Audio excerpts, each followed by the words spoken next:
Magandang araw mga kabikir. Ang isir ko sa inyo itong liwayway bread. Siguro nakakita na kayo nito at nakakain na kayo mga kabikir. Madaling gawin ang ito. Ito yung mga ingredients. Isinulat ko na lang sa screen mga kabikir ang ingredients para screenshot nyo na lang. At madali nyo lang makuha ang recipe. Pagkalagay sa lahat ng mga ingredients, haluin lang mga kabikir. Hanggang sa ganito na siya mga kabikir, mabuo na ganito. Pagkatapos itabi natin, tapos timpla tayo sa dough. Ito yung ingredients ng dough. Isinulat ko lang din lahat mga kabikir para ma-screenshot mo na lang din.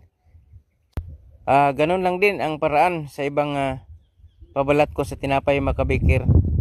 Tulad sa ginawa kong kalihim bread.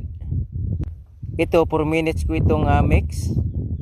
Pagkatapos kong ma-mix, hinati ko ng 4. Ganon din ang pabalat mga kabikir, hinati ko ng 4.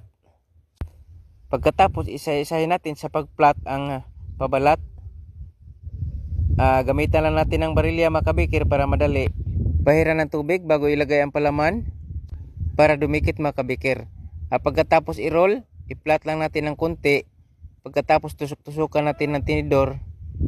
Pagkatapos pahiran natin ng itlog na may yellow food coloring. Pagkatapos salang na kaagad mga kabikir, temperature 200, naluto ito 40 minutes.